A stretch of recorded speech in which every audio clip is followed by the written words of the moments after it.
നമ്മൾ ചിന്തിച്ചുകൊണ്ടേയിരിക്കുന്നത് Hebrews chapter 11, എബ്രായ ലേഖനം 11-ാം അധ്യായം അതിൻ്റെ 1 മുതലുള്ള 1-ാമത്തെ വാക്യത്തിൽ നിന്നുകൊണ്ടാണ് നമ്മൾ ചിന്തിച്ചുകൊണ്ടേയിരിക്കുന്നത്. ആ വാക്യപ്രകാരം പറഞ്ഞ വിശ്വാസം എന്നതോ ആശിക്കുന്നതിന് ഉറപ്പും കാണാത്ത കാര്യങ്ങൾ നിശ്ചയമാകുന്നു. എന്താണ് ഫെയ്ത്ത്? എന്താണ് വിശ്വാസം?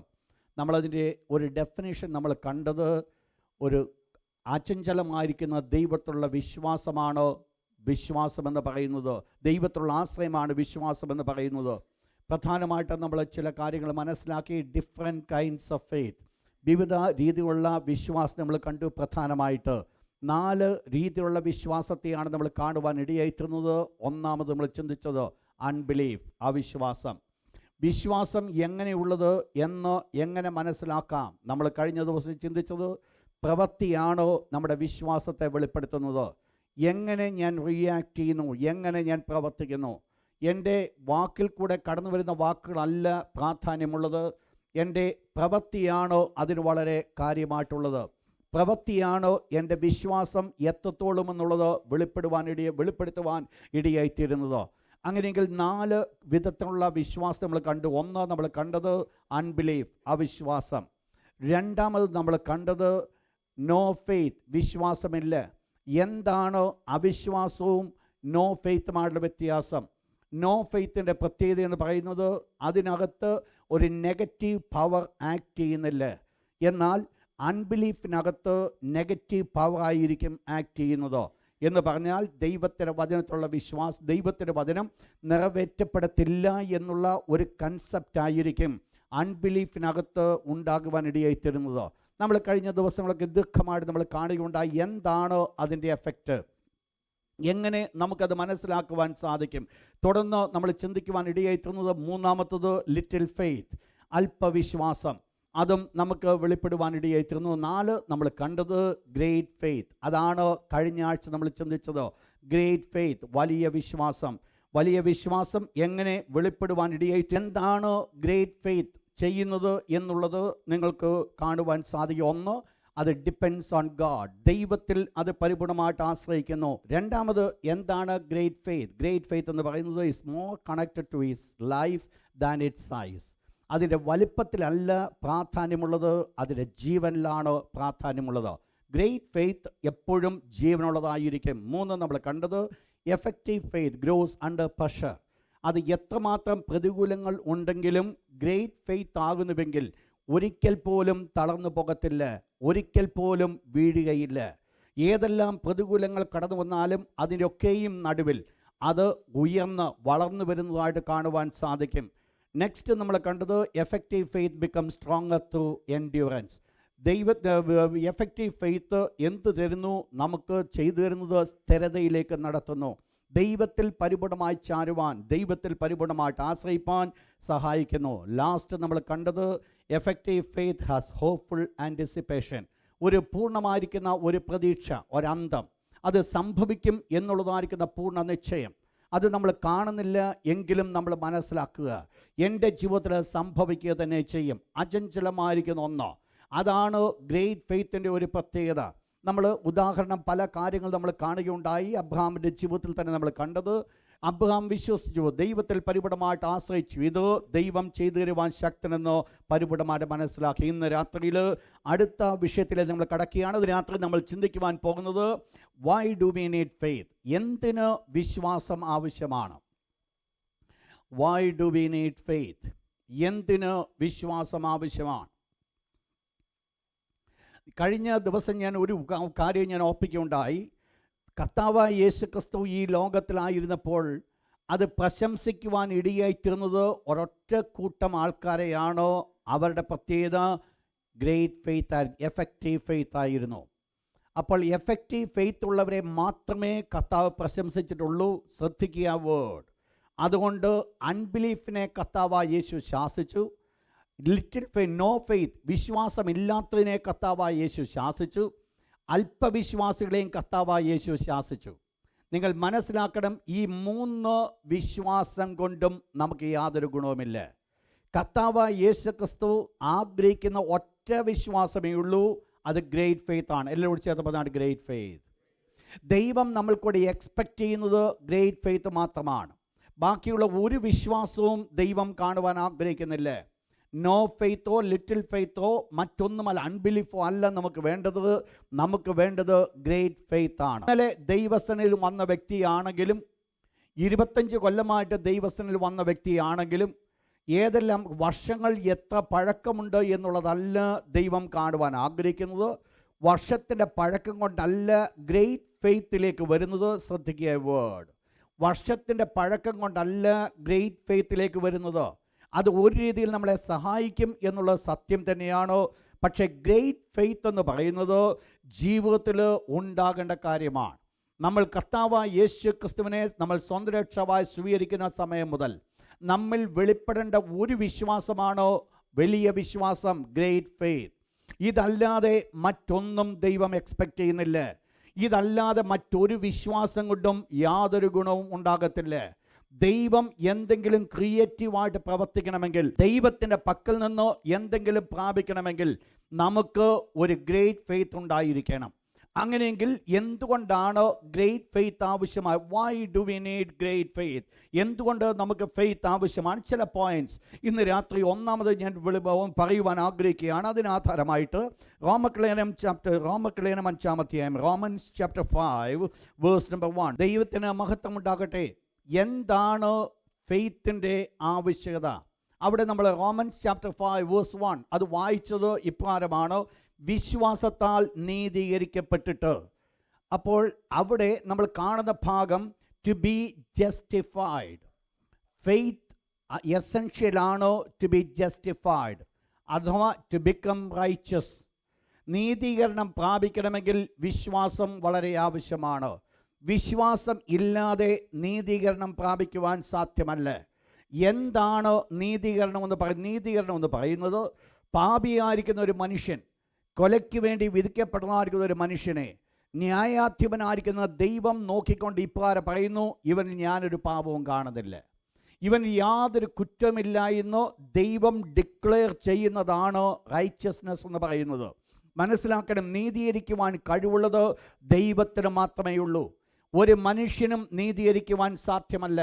കാരണം എല്ലാവരും പാപികളായി തീർന്നതുകൊണ്ട് നീതീകരിക്കുവാൻ യോഗ്യനായ ദൈവം മാത്രമേ ഉള്ളുവെങ്കിൽ ആ സ്വർഗ്ഗസ്ഥനായ ദൈവമാണ് കൽപ്പിക്കേണ്ടത് നീ നീതിമാൻ എന്നുള്ളത്, നീ റൈച്ചസ് എന്നുള്ളത്. ഇതെങ്ങനെയാണ് നമ്മൾ പ്രാപിക്കുന്നത്? ബൈ ഫെയ്ത്ത്, വിശ്വാസത്താൽ. ഒരു പ്രവൃത്തി കൊണ്ടല്ല നമ്മൾ നീതീകരിക്കപ്പെടുന്നത്, പിന്നെയോ വിശ്വാസത്താലാണോ നമ്മൾ നീതീകരിക്കപ്പെടുന്നത്. നീതീകരണം എന്ന് പറയുന്നത് ഒരു കൊച്ചു വിഷയമല്ല. നീതീകരണത്തിൽ കൂടെ നമുക്ക് ലഭിക്കുവാൻ ആഗ്രഹിക്കുന്ന വലിയ നന്മകളെ നമുക്ക് കാണുവാൻ സാധിക്കും.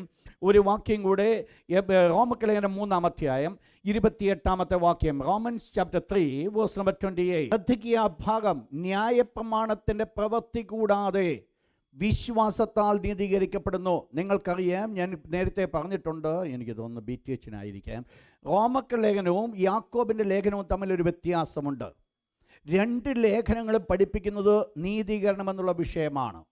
റോമലേഖനം പഠിപ്പിക്കുന്നത് പ്രവൃത്തി കൊണ്ടല്ല നീതീകരണം, വിശ്വാസത്താലാണ്. യാക്കോബ് പഠിപ്പിക്കുന്നത് വിശ്വാസം കൊണ്ട് മാത്രം പോരാ, പ്രവൃത്തിയുടെ ആവശ്യമാണ്. അതുകൊണ്ടാണ് ദൈവത്തിൻ്റെ ദാസൻ യാക്കോബ് ഇപ്രകാരം പറയുന്നത്: പ്രവൃത്തിയില്ലാത്ത വിശ്വാസം ചത്തത് എന്ന് നീ അറിയുന്നില്ലയോ?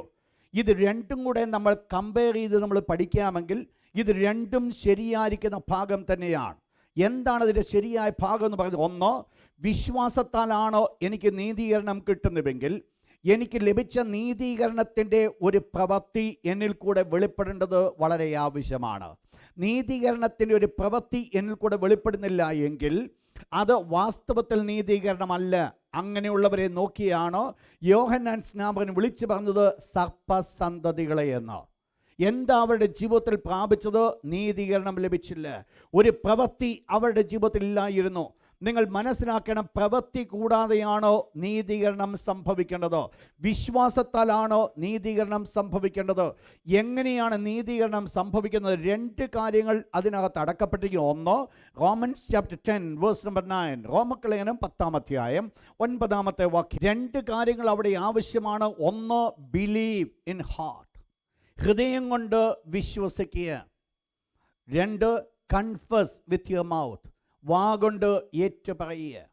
ഈ രണ്ട് കാര്യങ്ങൾ, ഹൃദയം കൊണ്ട് യേശുവിനെ ഞാൻ കർത്താവെന്ന് വിശ്വസിച്ചു, എൻ്റെ വാഗൊണ്ട് ഞാൻ ഏറ്റുപറയുമ്പോൾ, ഇതാണ് മർക്കോസിൻ്റെ സുവിശേഷത്തിൽ കർത്താവായ യേശു പറഞ്ഞത്, വിശ്വസിക്കുകയും സ്നാനമേൽക്കുകയും ചെയ്യുന്നവൻ രക്ഷിക്കപ്പെടും. അപ്പോൾ ഹൃദയം കൊണ്ട് വിശ്വസിച്ച് വാഗൊണ്ട് ഏറ്റുപറയുന്നു. ഇവിടെ എനിക്ക് ലഭിക്കുന്നത് ഒരു നീതീകരണമാണ്. ഒരു നീതീകരണമെന്ന് പറയുമ്പോൾ, സ്വർഗ്ഗസ്ഥനായ ദൈവത്തിന് മുൻപിൽ ഞാൻ നിൽക്കുമ്പോൾ ദൈവം എന്നെ കുറ്റക്കാരനായിട്ട് കാണുന്നില്ല. വേദപുസ്തകം പറയുന്നു, 2 കൊരിന്ത്യർ 5:21, ആ വാക്യം എടുക്കേണ്ട കാര്യമില്ല. പാപം അറിയാത്തവനെ നാം അവനിൽ ദൈവത്തിൻ്റെ നീതിയാകേണ്ടതിനോ അവൻ നമുക്ക് വേണ്ടി പാപമാക്കി. അതുകൊണ്ട് എനിക്ക് ലഭിച്ചത് ദ റൈറ്റ്യസ്നെസ് ഓഫ് ഗാഡ്, ദൈവത്തിൻ്റെ നീതിയാണ് ഞാൻ പ്രാപിച്ചത്. എപ്പോൾ ഞാൻ പ്രാപിച്ചു? യേശുവിനെ ഞാൻ സ്വന്തം രക്ഷകനായി സ്വീകരിച്ചപ്പോൾ, യേശു എൻ്റെ കർത്താവും രക്ഷിതാവുമെന്നോ ഞാൻ ഏറ്റുപറഞ്ഞപ്പോൾ. നിങ്ങൾ മനസ്സിലാക്കണം, ഒരു നീതീകരണം പ്രാപിച്ചത് കൊണ്ട് ഉള്ള 7 റിസൾട്ട്, 7 അനുഗ്രഹങ്ങളെ നമ്മൾ കാണുന്നുണ്ട്. പെട്ടെന്ന് എൻ്റെ വിഷയം അതല്ലെങ്കിലും നിങ്ങൾക്ക് വേണ്ടി ഞാൻ ഓടിച്ച് ഞാൻ പറഞ്ഞുതരാം. നിങ്ങൾ നോട്ട് ചെയ്താട്ട്. 7 റിസൾട്ട്സ് ഓഫ് ജസ്റ്റിഫിക്കേഷൻ, നീതീകരണം കൊണ്ടുള്ള 7 ഫലങ്ങൾ. നമ്മൾ പ്രധാനമായിട്ട് ആ വിഷയം പഠിക്കുന്നത് റോമക്കലേഖനം 5-ാം അധ്യായം 1 മുതൽ 10 വരെയുള്ള വാക്യത്തിൽ നിന്നാണ്. Romans chapter 5 verse 1 to 10. അത് നിങ്ങൾക്ക് പറഞ്ഞു തരാം, നിങ്ങൾ നോട്ട് ചെയ്താട്ട്. ഒന്നാമത്തെ വിഷയം എന്ന് പറയുന്നത് പീസ് വിത്ത് ഗാഡ്, ദൈവത്തോട് സമാധാനം. ഒരു ജസ്റ്റിഫിക്കേഷൻ കൊണ്ട് നമുക്ക് ലഭിച്ച ഒരു ബെനിഫിറ്റ് ആണ് പീസ് വിത്ത് ഗാഡ്, ദൈവത്തോട് സമാധാനം. ചാപ്റ്റർ 5 വേഴ്സ് 1, ദൈവത്തോട് സമാധാനം. നിങ്ങൾക്കറിയാം, സമാധാനം എന്നുള്ള വേർഡിൻ്റെ മീനിങ് റിക്കൺസിലിയേഷൻ, നിരപ്പ്. ദൈവത്തോട് ഒരു നിരപ്പ് ഉണ്ട്. ദൈവമായിട്ട് ഒരു നിരപ്പിലേക്ക് കടന്നു വന്നു. എന്തുകൊണ്ടാണ് നിരപ്പ് വന്നത്? വിശ്വാസത്താൽ നീതീകരിക്കപ്പെട്ടിട്ട്. അതുകൊണ്ട് നീതീകരണത്തിൻ്റെ ആഫ്റ്റർ എഫക്റ്റ് അഥവാ നീതീകരണത്തിൻ്റെ ഒന്നാമത്തെ റിസൾട്ടാണ് ദൈവത്തോട് സമാധാനം. വിഷയങ്ങൾ കൂടുതൽ ദീർഘിപ്പിച്ച് പഠിപ്പിക്കുവാൻ ആഗ്രഹിക്കുന്നില്ല. രണ്ടാമത്തെ അനുഗ്രഹമാണ് ആക്സസ് ടു ദ ഗ്രേസ്, കൃപയിലേക്ക് സ്വാഗതം. വേഴ്സ് 2, നാം നിൽക്കുന്ന ഈ കൃപയിലേക്ക്. അതും മതി. നീതീകരണം പ്രാപിച്ച ഒരു വ്യക്തിക്ക് ലഭിക്കുന്ന രണ്ടാമത്തെ ബെനിഫിറ്റാണ് കൃപ. അവർ നിൽക്കുന്നത് കൃപയിലാണ്. യേശുക്രിസ്തുവിനെ സ്വന്തം രക്ഷകനായി സ്വീകരിച്ചതോടുകൂടെ, ആ ജസ്റ്റിഫിക്കേഷൻ പ്രാപിച്ചതോടുകൂടെ എനിക്ക് കൃപയിലേക്ക് നിൽക്കുവാൻ കാരണമായിത്തീരുന്നു. മൂന്നാമത്തെ ബ്ലെസ്സിങ്സ്, അതിൻ്റെ 2-ാമത്തെ വാക്യം വീണ്ടും, ദൈവ തേജസ്സിൻ്റെ പ്രത്യാശ, ഗ്ലോറി ഇൻ ഹോപ്പ്. ദൈവ തേജസ്സിൻ്റെ പ്രത്യാശ, അത് ദൈവമക്കൾക്ക് ലഭിക്കുന്ന ഒരു അനുഗ്രഹമാണത്. 4-ാമത്തത് വേഴ്സ് 4, ഗ്ലോറി ഇൻ സഫറിങ്സ്. ദൈവമക്കൾക്ക് സന്തോഷത്തിൽ മാത്രമല്ല സന്തോഷിക്കുന്നത്, ദുഃഖത്തിലും സന്തോഷിക്കുന്നു, കഷ്ടതയിലും സന്തോഷിക്കുന്നു. കഷ്ടത സന്തോഷിക്കുവാനുള്ളതാണ്. എന്തുകൊണ്ട്? നമുക്ക് പിന്നീട് ഇത് കാണാം. 5-ാമത്തത് love of God in the heart, ദൈവത്തിൻ്റെ സ്നേഹം എൻ്റെ ഹൃദയത്തിൽ. വേഴ്സ് 5, നമ്മുടെ ഹൃദയങ്ങളിൽ പകർന്നിരിക്കുന്നു. ഇൻ അവർ ഹാർട്ട്, എൻ്റെ ഹൃദയത്തിലേക്ക് ദൈവത്തിൻ്റെ സ്നേഹം പകർന്നിരിക്കുകയാണ്. എവിടെയാണ് ദൈവത്തിൻ്റെ സ്നേഹം എൻ്റെ ഹൃദയങ്ങളിലേക്ക് പകർന്നിരിക്കുന്നു? 6-ാമത്തത് വേഴ്സ് 10, 10-ാമത്തെ വാക്യം, എത്രയധികമായി രക്ഷിക്കപ്പെടും. സാൽവേഷൻ പ്രോമിസ്ഡ്, രക്ഷ വാഗ്ദത്തം തന്നു.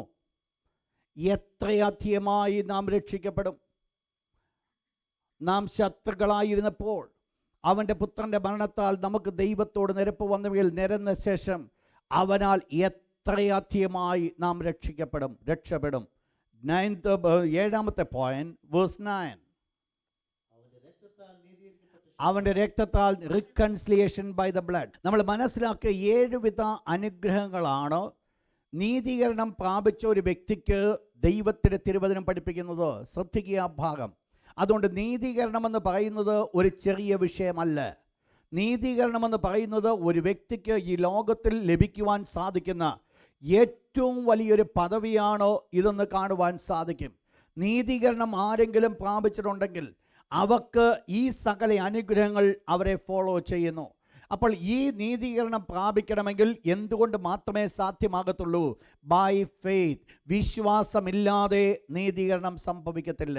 അതുകൊണ്ട് വിശ്വാസം ആവശ്യമാണോ നീതീകരണം പ്രാപിക്കേണ്ടതിനോ?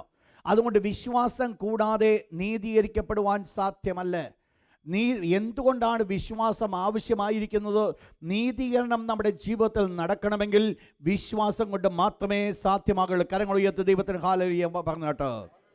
രണ്ടാമത്, എന്തിന് വിശ്വാസം വേണം? To please God. ദൈവത്തെ പ്രസാദിപ്പിക്കേണ്ടതിനോ വിശ്വാസം ആവശ്യമാണ്. നോട്ട് ചെയ്താ, to please God. Hebrews chapter 10 verse number 38. എബ്രായർ ലേഖനം 10:38 വാക്യം. എബ്രായർ 10:38. ദൈവത്തിന്റെ തിരുവചനം പറയുന്നു, എന്നാൽ എൻ്റെ നീതിമാൻ വിശ്വാസത്താൽ ജീവിക്കും. The righteous shall live by faith. അപ്പോൾ വിശ്വാസത്തിൻ്റെ ഒരു ജീവിതമാണോ ഒരു നീതിമാനിൽ നിന്ന് ദൈവം എക്സ്പെക്റ്റ് ചെയ്യുന്നത്? അത് എത്ര കൊല്ലം ആയിരുന്നാലും എന്നിലും നിങ്ങളിൽ കൂടെ ദൈവം ആഗ്രഹിക്കുന്നത് ഒരു വിശ്വാസ ജീവിതമാണ്. എൻ്റെയും നിങ്ങളുടെ ജീവിതം കാഴ്ചപ്രകാരമുള്ളൊരു ജീവിതമല്ല. എൻ്റെയും നിങ്ങളുടെ ജീവിതം വിശ്വാസ ജീവിതമാണ്. വിശ്വാസ ജീവിതത്തിൻ്റെ പ്രത്യേകത, വിശ്വാസ ജീവിതം കൊണ്ട് മാത്രമേ ദൈവത്തെ പ്രസാദിപ്പിക്കുവാൻ സാധ്യമാകുകയുള്ളൂ. ദൈവത്തിൻ്റെ തിരുവചനം പറയുന്നു, പിന്മാറുന്നുവെങ്കിൽ എൻ്റെ ഉള്ളിൽ അവന് പ്രസാദമില്ല. അപ്പോൾ ദൈവത്തിന് സന്തോഷം ഉണ്ടാകണമെങ്കിൽ, ഞാൻ ദൈവത്തിന് സന്തോഷമായി തീരണമെങ്കിൽ എൻ്റെ ഉള്ളിൽ വിശ്വാസം ഉണ്ടാകേണ്ടത് ആവശ്യമാണ്. വിശ്വാസം എന്നിൽ കൂടെ വെളിപ്പെട്ടെങ്കിൽ മാത്രമേ, അഥവാ വിശ്വാസത്തിൻ്റെ പ്രവൃത്തി എന്നിൽ കൂടെ വെളിപ്പെട്ടെങ്കിൽ മാത്രമേ ദൈവത്തിന് പ്രസാദമാകുകയുള്ളൂ. നിങ്ങൾക്കറിയാം, ഹാബേൽ കയ്യൻ കഴിച്ച യാഗത്തിൻ്റെ പ്രത്യേകത, ദൈവത്തിൻ്റെ ദാസനിപ്രകാരം പറയുന്നുണ്ട്, വിശ്വാസത്താൽ ഹാബേൽ കയ്യൻ്റെതിന് ഉത്തമമായി യാഗം കഴിച്ചു. അപ്പോൾ യാഗം കഴിച്ചത് എന്തുകൊണ്ടാണ്? ബൈ ഫെയ്ത്ത്, വിശ്വാസം. ഹാബേലിൻ്റെ യാഗത്തിൽ വിശ്വാസം ചേർന്നിരുന്നു എന്ന് പറഞ്ഞാൽ കയ്യൻ്റെ യാഗത്തിൽ വിശ്വാസമില്ലായിരുന്നു. ദൈവം ഹാബേലിൻ്റെ യാഗത്തിൽ പ്രസാദിക്കുവാനുള്ള കാരണം ഹാബേലിൻ്റെ യാഗത്തിൽ വിശ്വാസമുണ്ടായിരുന്നു. ശ്രദ്ധിക്കുക, വിശ്വാസമില്ല എങ്കിൽ ദൈവത്തിന് പ്രസാദമുണ്ടാകുകയില്ല. ദൈവത്തിൻ്റെ പ്രസാദം ഉണ്ടാകണമെങ്കിൽ വിശ്വാസം വേണം. ഒരു വാക്യം കൂടെ, ഹീബ്രൂസ് ചാപ്റ്റർ 11 വേഴ്സ് നമ്പർ 6. എബ്രായർ ലേഖനം 11 അതിൻ്റെ 6 വാക്യം. വിശ്വാസം കൂടാതെ ദൈവത്തെ പ്രസാദിപ്പിക്കാൻ കഴിയില്ല. ഒരു വാക്യത്തിലേക്ക് ഞാൻ നിങ്ങളെ കൊണ്ടുവരട്ടെ. മത്തായിയുടെ സുവിശേഷം 8 അതിൻ്റെ 2 വാക്യം, 2-3 വാക്യം ഒന്ന് വായിച്ചാൽ. ഇവിടെ ഒരു കുഷ്ഠരോഗി കർത്താവായ യേശു ക്രിസ്തുവിനെ അനുഗമിക്കുകയാണ്. അവൻ്റെ ജീവിതത്തിൽ ഒരു ആവശ്യമുണ്ട്, തൻ്റെ കുഷ്ഠരോഗം ഒന്ന് മാറിക്കിട്ടണം. അവൻ വന്ന് യേശുവിനോട് ചോദിക്കുന്ന ഒരു ചോദ്യമുണ്ട്, കർത്താവേ, നിനക്ക് മനസ്സുണ്ടെങ്കിൽ നിനക്ക് എന്നെ സൗഖ്യമാക്കുവാൻ സാധിക്കും. ശ്രദ്ധിക്കണം, അവൻ യേശുവിനോട് ചോദിച്ചൊരു ചോദ്യമുണ്ട്. യേശു അതിന് കൊടുത്തൊരു മറുപടിയുണ്ട്. യേശു പറഞ്ഞ ഇപ്രകാരമാണ്, എനിക്ക് മനസ്സുണ്ട്, നീ സൗഖ്യമാകാം. നിങ്ങൾ മനസ്സിലാക്കണം, ഇവിടെ ഈ വ്യക്തി കർത്താവായ യേശുവിൻ്റെ അടുക്കൽ കടന്നു വരുമ്പോൾ അവൻ വിശ്വാസമില്ലാത്തവനായിട്ടല്ല വന്നത്, അവൻ വിശ്വാസമുള്ളവനായിട്ടാണ് വന്നത്. ഇവിടെ എന്നാൽ അവൻ്റെ മുമ്പിൽ ഒരു ചോദ്യമുണ്ടായിരുന്നു. ആ ചോദ്യമെന്ന് പറയുന്നത്, നിനക്ക് മനസ്സുണ്ടോ നിനക്ക് എന്നെ സൗഖ്യമാക്കുവാൻ? അവൻ അറിയേണ്ടത് ഒരൊറ്റ കാര്യമേ ഉള്ളൂ, ദ മൈൻഡ് ഓഫ് ഗാഡ്, ദൈവത്തിൻ്റെ മനസ്സ്. തൻ്റെ ജീവിതവുമായിട്ടുള്ള ബന്ധത്തിൽ, തൻ്റെ വിഷയമായിരിക്കുന്ന ബന്ധത്തിൽ ദൈവം എന്ത് ആഗ്രഹിക്കുന്നു, ദൈവത്തിൻ്റെ ഹിതം എന്താണ്, അവൻ നന്നായിട്ടറിയാം. യേശുവിന് എന്നെ സൗഖ്യമാക്കുവാൻ സാധിക്കും, സൗഖ്യമാക്കുവാൻ യേശു ക്രിസ്തുവിന് കഴിവുണ്ട്, ഇതിനെക്കുറിച്ച് യാതൊരു ഡൗട്ടും അവനില്ല എന്ന് പറഞ്ഞാൽ യേശു ക്രിസ്തുവിൻ്റെ എബിലിറ്റിയിലല്ല അവന് സംശയമുണ്ടായിരുന്നത്. അവനുണ്ടായിരുന്നത് യേശു ക്രിസ്തുവിൻ്റെ മനസ്സിനാണ് അവന് സംശയമുണ്ടായിരുന്നത്. ശ്രദ്ധിക്കുക, വേർഡ്, യേശു ക്രിസ്തുവിൻ്റെ എബിലിറ്റിയിൽ അവന് യാതൊരു സംശയമില്ല. അവനറിയാം യേശു സൗഖ്യമാക്കുവാൻ കഴിവുള്ളവനാണ്. എന്നാൽ അവൻ അറിയേണ്ടിയിരുന്ന ഒരു വിഷയമേ ഉള്ളൂ, യേശുവിന് മനസ്സുണ്ടോ എന്നെ സൗഖ്യമാക്കുവാൻ. രണ്ടും തമ്മിൽ വ്യത്യാസമുണ്ട്. യേശുക്രിസ്തുവിന് മനസ്സ് ഉണ്ടോ എന്ന് അറിയുന്നത്, നമുക്ക് ദൈവത്തിൻ്റെ തിരുവചനം പഠിക്കുമ്പോൾ എനിക്കും നിങ്ങൾക്കും ഒരു കാര്യം അറിയാൻ പറ്റും, യേശുവിൻ്റെ മനസ്സ് എന്ത് എന്നുള്ളത്. യേശുക്രിസ്തുവിൻ്റെ മനസ്സെന്നുള്ളത് ഒരൊറ്റ വേർഡിൽ നമുക്ക് വെളിപ്പെടുത്തി ലഭിക്കാം. റോമലേഖനം 8 നമ്മൾ കടന്നു വരുമ്പോൾ അവിടെ നമുക്ക് ദൈവത്തിൻ്റെ മനസ്സ് എങ്ങനെയെന്നോ നമുക്ക് മനസ്സിലാക്കാം. ദൈവത്തിൻ്റെ ഹാർട്ട് എന്തായിരിക്കുന്നു, ദൈവത്തിൻ്റെ മനസ്സ് എന്തായിരിക്കുന്നു. ഒരു വാക്യം ഒന്ന് വായിച്ചോട്ടെ. chapter 8 verse number 32. ശ്രദ്ധിക്കുക, ആ വേർഡ് ഇതുവരെ ആ വാക്യം അണ്ടർലൈൻ ചെയ്തിട്ടില്ലാത്തവർ അണ്ടർലൈൻ ചെയ്യും. ഇതിനകത്ത് ദൈവത്തിൻ്റെ മനസ്സാണ് ഞാൻ വെളിപ്പെടുത്തുവാൻ ആഗ്രഹിക്കുന്നത്. The mind of Christ. ദൈവത്തിൻ്റെ മനസ്സ്. ദൈവത്തിൻ്റെ മനസ്സ് എന്ത് എന്ന് ദൈവത്തിൻ്റെ ദാസൻ പൗലോസ് അവിടെ വെളിപ്പെടുത്തുകയാണ്. അവിടെ താൻ തുടങ്ങിയത് ഒരിക്കൽ കൂടെ വായിച്ചാട്ടും. അവിടെ തുടങ്ങിയിരിക്കുന്ന ഇപ്രകാരമാണ്: സ്വന്തം പുത്രനെ ആദരിക്കാതെ നമുക്കെല്ലാവർക്കും വേണ്ടി ഏൽപ്പിച്ചു തന്നവൻ അവനോടുകൂടെ സകലതും. എല്ലാവരും ചേർന്ന് പറഞ്ഞാൽ സകലതും. ദൈവം തിരിച്ചൊരു ചോദ്യം ഇങ്ങോട്ട് ചോദിക്കുക. എന്താ ദൈവം ചോദിക്കുന്നത്? സകലവും നിങ്ങൾക്ക് നൽകാതിരിക്കുമോ എന്ന് പറഞ്ഞാൽ ദൈവത്തിന് പറയുവാനുള്ളത് സകലതും നിങ്ങൾക്ക് നൽകുവാൻ ആർക്ക് മനസ്സുണ്ട്? ദൈവത്തിന് മനസ്സുണ്ട്. നിങ്ങൾ മനസ്സിലാക്കുക, എൻ്റെ രോഗം മാറ്റുവാൻ അവന് മനസ്സുണ്ട്. എൻ്റെ സാമ്പത്തിക ബുദ്ധിമുട്ട് മാറ്റുവാൻ അവന് മനസ്സുണ്ട്. എൻ്റെ കുടുംബത്തിൻ്റെ അവസ്ഥകളെ മാറ്റുവാൻ അവന് മനസ്സുണ്ട്. എൻ്റെ അവസ്ഥകൾക്ക് മാറ്റം തരുവാൻ അവന് മനസ്സുണ്ട്. നെവർ, ഒരു കാലത്ത് പോലും ചിന്തിക്കരുത് ദൈവം ഇതെൻ്റെ ജീവിതത്തിൽ തന്ന ഒരു മുള്ളാണെന്ന് പറഞ്ഞുകൊണ്ട് ഏറ്റെടുക്കുവാൻ ഇടയാകരുത്. പലപ്പോഴും നമ്മൾ ചിന്തിക്കുന്നത് പൗലോസിന് ജഡത്തിലൊരു മുള്ള് കൊടുത്തതുപോലെ ദൈവം എൻ്റെ ജീവിതത്തിൽ തന്നിരിക്കുന്ന ഒരു മുള്ളാണിതെന്ന് പറഞ്ഞുകൊണ്ട് ആ മുള്ളിനെ താലോലിച്ച് പോകുന്നിടത്തോളം കാലം ആ മുള്ള് സ്ഥിരമായി ജീവിതത്തിൽ ഉണ്ടായിരിക്കും. ദൈവത്തിൻ്റെ മനസ്സെന്ന് പറയുന്നത് ഈ മുള്ള് എൻ്റെ കൂടെ നിൽക്കുവാനല്ല. ദൈവത്തിൻ്റെ മനസ്സെന്ന് പറയുന്നത് ഈ മുള്ള് എൻ്റെ ജീവിതത്തിൽ നിന്ന് മാറ്റപ്പെടണം. എന്താ അതിൻ്റെ തെളിവെന്ന്? അതിൻ്റെ തെളിവ് സ്വന്തം പുത്രനെ ആദരിക്കാതെ നമുക്ക് വേണ്ടി ഏൽപ്പിച്ചു തന്നു എന്ന് പറഞ്ഞാൽ സ്വന്തം കാൽവരി ക്രൂശിൽ കിടക്കുന്ന യേശുവിനെ കണ്ടുകൊണ്ട് ദൈവത്തിന്റെ ദാസൻ പറയുകയാണ്, സ്വന്തം പുത്രനെ ആദരിക്കാതെ ദൈവം തൻ്റെ പുത്രനെ എനിക്ക് വേണ്ടി തന്നുവെങ്കിൽ യേശുവിനോടുകൂടെ സകലതും നൽകാതിരിക്കുമോ? ഇന്ന് രാത്രി ദൈവത്തിന്റെ മക്കളോട് ഞാൻ ഒരു കാര്യം ഓർപ്പിക്കട്ടെ. ഈ ദൈവത്തിന്റെ അടുക്കൽ വന്നിരിക്കുന്നുവെങ്കിൽ ദൈവത്തിന് മനസ്സുണ്ട് എല്ലാം നമുക്ക് നൽകി തരുവാൻ. ഒന്നുപോലും വേണ്ടെന്ന് വെക്കരുത്. ഒന്നുപോലും ഇങ്ങനെ കിടക്കുമെന്ന് ചിന്തിക്കരുത്. ദൈവമക്കൾക്കുള്ള ഒരു വലിയ പ്രശ്നമെന്ന് പറയുന്നത് പലപ്പോഴും നമ്മുടെ പല പ്രതികൂലങ്ങളെയും നമ്മൾ കണ്ടിട്ടിപ്പാരെ പറയും, ഇതിൽ നിന്ന് എനിക്ക് രക്ഷയില്ല, എൻ്റെ ലൈഫ് ലോങ് ആയിട്ട് ഇത് കിടക്കും. ഇതുകൊണ്ട് എന്ത് സംഭവിക്കുന്നു? അത് നമ്മുടെ ചിന്തപ്രകാരമായിട്ട് ഇതെൻ്റെ കൂടെ കിടക്കുന്നൊരു വിഷയമായിട്ട് മാറ്റപ്പെടുകയാണ്. എന്നാൽ ഒന്ന് മനസ്സിലാക്കുക, എൻ്റെ ദൈവം ഇതിൽ നിന്ന് എന്നെ വിടുവിക്കുന്നവനാണ് എന്നൊരു വാക്ക് എൻ്റെയും നിങ്ങളുടെ നാവിൽ കൂടെ കടന്നു വന്നിട്ടുണ്ടെങ്കിൽ അവിടെ മാത്രമേ ദൈവത്തിൻ്റെ അത്ഭുതങ്ങൾ കാണുവാൻ സാധിക്കുകയുള്ളൂ. ഇന്ന് രാത്രി എനിക്ക് നിങ്ങളോട് ചലഞ്ച് ചെയ്യുവാനുള്ള ഒന്നേ ഉള്ളൂ. പ്രതികൂലങ്ങളെ കണ്ടിട്ട് ഇതിൽ നിന്ന് രക്ഷപ്പെടുവാൻ സാധ്യമല്ലെന്ന് ചിന്തിക്കുന്നൊരു കൂട്ടമായിട്ടല്ല ഞാനും നിങ്ങളും ആയിരിക്കേണ്ടത്. ആ പ്രതികൂലങ്ങളെ കണ്ടുകൊണ്ട് എൻ്റെ ദൈവം എനിക്ക് വേണ്ടി എൻ്റെ രക്ഷകനാകുന്ന യേശുവിനെ, അഥവാ തൻ്റെ പുത്രനാകുന്ന യേശുവിനെ കാൽവരി ക്രൂശിൽ ദാരുണമായ രീതിയിൽ കൊല്ലപ്പെടുവാൻ കാരണമാക്കിയെങ്കിൽ, യേശുവിനെ കൊന്നത് എൻ്റെ ജീവന് വേണ്ടിയാകുന്നുവെങ്കിൽ, എന്നെ രക്ഷിക്കുവാൻ വേണ്ടിയാകുന്നുവെങ്കിൽ അവനോടുകൂടെ എനിക്ക് സകലതും നൽകുവാൻ മതിയായതാണ്. അതുകൊണ്ട് ഒന്ന് വിശ്വസിക്കുക, ഈ കൂടെ നൽകുമെന്നുള്ളതിനകത്ത് എന്തെല്ലാം നിങ്ങൾ ആഡ് ചെയ്യണം അതെല്ലാം നിങ്ങൾ ആഡ് ചെയ്തിട്ട് ഒന്ന് പ്രാർത്ഥിക്കുക, എനിക്കത് ലഭിച്ചു. എന്താ ഇവിടുത്തെ വിഷയമെന്ന്? ദൈവത്തിന്റെ അടുക്കൽ കടന്നു വരുന്നവന് ദൈവമുണ്ട് എന്ന് അവൻ വിശ്വസിക്കണം. ദൈവത്തിന്റെ ദൈവവിശ്വാസം കൂടാതെ ദൈവത്തെ പ്രസാദിപ്പിക്കാൻ ആർക്കും കഴിയയില്ല. ഇന്ന് രാത്രി ഓർപ്പിക്കട്ടെ പ്രിയപ്പെട്ടവരെ, കഴിഞ്ഞ വ്യാഴാഴ്ച കർത്തദാസൻ പോള് ദൈവത്തിന്റെ പതിന് മെസ്സേജ് കൊടുത്ത സഹോദരനോട് പറഞ്ഞു, എക്സാക്ട്ലി അതേ വിഷയമാണ്. Expect something from God. ദൈവത്തിൽ നിന്ന് ചിലത് ചിന്തിച്ച് ആഗ്രഹിച്ചുകൊണ്ട് വരിക. ഇന്ന് രാത്രി ഓർപ്പിക്കട്ടെ, കൂടെ സഭയ്ക്കുള്ള ദൂത് എക്സ്പെക്ട് സംതിങ് ഫ്രം ഗാഡ് എന്നാകുന്നുവെങ്കിൽ ഇന്ന് ദിവസം ഞാൻ ഓർപ്പിക്കട്ടെ, ഈ ദിവസങ്ങൾ ദൈവമക്കൾക്ക് വേണ്ടത് വെറുതെ വരുന്ന ഒരു ഗണമായിട്ടല്ല, ചിലത് എക്സ്പെക്ട് ചെയ്തുകൊണ്ട് വരിക. എൻ്റെ ജീവിതത്തിൽ ഈ അനുഗ്രഹം എനിക്ക് വേണം, എൻ്റെ ജീവിതത്തിൽ ഈ നന്മ എനിക്ക് വേണം, എൻ്റെ ജീവിതത്തിൻ്റെ പ്രശ്നങ്ങളിൽ നിന്ന് എനിക്കൊരു വിടുതൽ വേണം. പ്രിയപ്പെട്ട സഹോദര സഹോദരി, മറ്റുള്ള കാഴ്ചപ്പാടുകൾ മാറ്റിക്കൊണ്ട് ഈ നാളുകൾ ദൈവം എക്സ്പെക്ട് ചെയ്യുന്നത് വിശ്വാസം. അതുകൊണ്ട് മാത്രമേ ദൈവത്തെ പ്രസാദിപ്പിക്കുവാൻ കഴിയുള്ളൂ. അതാണ് ദൈവത്തിന് വേണ്ടത്. ദൈവത്തിന് ഞാൻ പ്രസാദം കരയറ്റണമെങ്കിൽ, ദൈവത്തെ ഞാൻ പ്രസാദിപ്പിക്കുന്നവനായിത്തീരണമെങ്കിൽ എൻ്റെ ഉള്ളിൽ വിശ്വാസം പ്രവർത്തിക്കേണ്ടത് വളരെ ആവശ്യമാണ്. കരങ്ങൾ ഉയർത്തി ദൈവത്തിന് ഹല്ലേലൂയ പറഞ്ഞാട്ട്. നിങ്ങൾ മനസ്സിലാക്കിയാണ് നമ്മൾ വായിച്ചു ആയിരിക്കുന്ന ഭാഗത്തിലേക്ക് നമുക്ക് ഏലിയാവിൻ്റെ ചരിത്രത്തിലേക്ക് കടന്നു വരുമ്പോൾ ഒന്ന് നിങ്ങൾ കാണാം.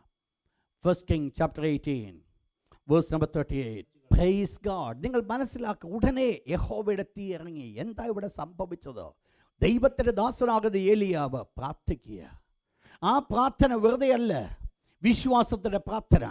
തൻ്റെ പ്രാർത്ഥനയുടെ വാചകം ശ്രദ്ധിക്കുമ്പോൾ മനസ്സിലാക്കാം, ദൈവമേ, ഞാൻ നിന്റെ ദാസനാണ്, നീയാണ് എന്നെ അയച്ചത് എന്നുള്ളത് ഈ ജനം കണ്ട് മനസ്സിലാക്കത്തക്കവണ്ണം സ്വർഗ്ഗത്തിൽ തീ അയക്കണം. യാതൊരു സംശയമില്ലായിരുന്നു തീ വരുമെന്നുള്ളതിന്. തീ വരത്തില്ലെന്ന് എന്തെങ്കിലും ചിന്തയുണ്ടായിരുന്നെങ്കിൽ കൂടെ യാഗപീഠത്തിന്മേൽ വെള്ളം കൊണ്ട് ഒഴിക്കും, ഒന്നും ചെയ്യത്തില്ലായിരുന്നു. അതുപോലെ അവിടെ ഇട്ടേനേയും. എന്നാൽ എന്താ വാസ്തവത്തിൽ സംഭവിച്ച? ഏലിയാവിന് ഒരു കാര്യം അറിയാം, എന്നെ അയച്ച ദൈവം, എന്നോട് സംസാരിച്ച ദൈവം, എൻ്റെ ദൈവം ഇവിടെ തീ ഇറക്കുവാൻ ശക്തനാണ്. ഞാൻ പറഞ്ഞു വന്ന എന്നാണെന്നറിയോ? തീ ഇറങ്ങിയിട്ടല്ല ഏലിയാവ് വിശ്വസിച്ചത്. തീ ഇറങ്ങുന്നതിന് മുമ്പ് ഏലിയാവ് മനസ്സിലാക്കി, ഇവിടെ തീ ഇറക്കുവാൻ സ്വർഗ്ഗത്തിലെ ദൈവം ശക്തനാണ്. നമ്മൾ തീ ഇറങ്ങിക്കണ്ടു കഴിഞ്ഞാൽ നമുക്ക് വിശ്വാസമുണ്ടാകും. അങ്ങനൊരു ഗണത്തെ അല്ല എൻ്റെ ദൈവത്തിന് വേണ്ടത്. കർത്താവായ യേശു ഇപ്രകാരം പറഞ്ഞു, കണ്ടിട്ട് വിശ്വസിക്കുന്നവരല്ല ഭാഗ്യവാന്മാർ, കാണാതെ വിശ്വസിക്കുന്നവർ ഭാഗ്യവാന്മാർ.